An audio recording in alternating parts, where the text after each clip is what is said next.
एक दिवस माहेरी जास्त राहिली, पण सासरी पाऊल टाकताच सासूने जो प्रश्न विचारला त्याने पल्लवीच्या पायाखालची जमीन सरकली.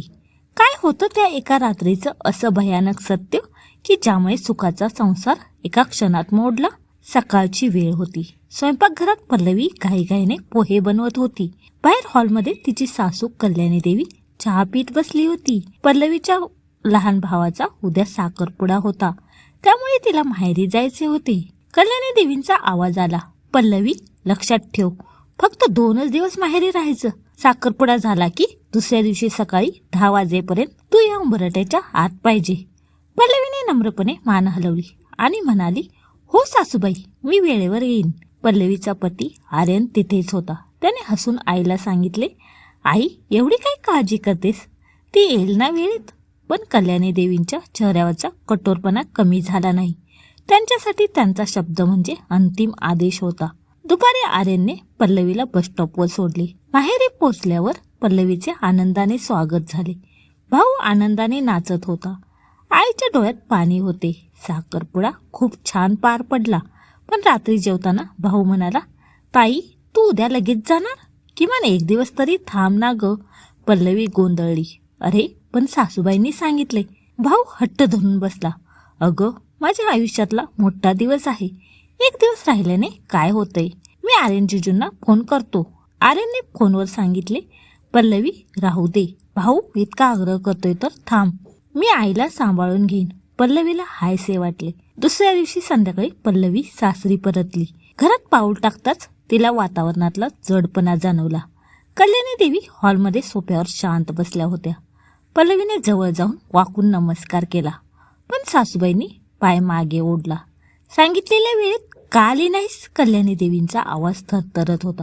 सासूबाई भावाचा खूप आग्रह होता आणि आर्यनला विचारूनच मी पल्लवी बोलत होती. बस, आर्यन कोण? या घराचे नियम मी ठरवते. जर तुला माझा शब्द पाळता येत नसेल तर या घरात तुझी गरज नाही. जा, पुन्हा तुझ्या माहेरी निघून जा. पल्लवी सुन्न झाली. तिने स्वप्नातही विचार केला नव्हता की एका दिवसासाठी तिला घर सोडावे लागेल. इतक्यात आर्यन तिथे आला. आई हे तू काय बोलतेस? मी तिला परवानगी दिली होती. कल्याणी देवी रागाने म्हणाल्या. जर तुला बायकोच प्रिय असेल तर तू सुद्धा तिच्यासोबत जाऊ शकतोस, पण माझ्या शब्दाची किंमत नसेल तर हे घर तुमचं नाही. आर्यनने आपल्या आईकडे पाहिले. त्याला समजले की आईचा अहंकार आता नात्यांपेक्षा मोठा झाला आहे.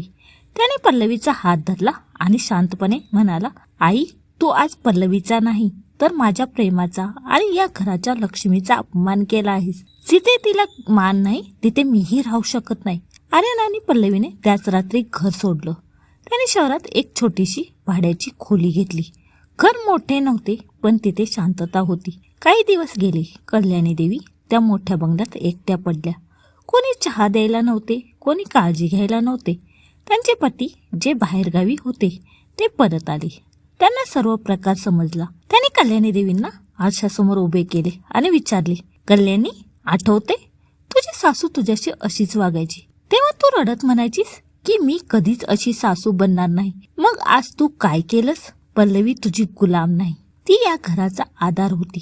तो घर नाही तर तुझं स्वतःचं सुख तुझ्या हाताने तोडलंस. कल्याणी देवींच्या डोळ्यात टचकन पाणी आले. त्यांना आपली चूक उमजली. दुसऱ्या दिवशी कल्याणी देवी स्वतः त्या छोट्या खोलीवर पोहोचल्या. पल्लवीने दार उघडले आणि सासूबाईंना समोर पाहून ती घाबरली. पण कल्याणी देवीने पल्लवीचे दोन्ही हात धरले आणि म्हणाल्या, पल्लवी मला माफ कर, घराला घर पण तू देतेस, मी नाही, चल घरी. पल्लवीने सासूबाईंना मिठी मारली. पुन्हा एकदा ते घर आनंदाने भरून गेले. तुम्हाला ही कथा कशी वाटली नक्कीच कमेंटमध्ये सांगा आणि चॅनलला सबस्क्राईब करायला विसरू नका. धन्यवाद.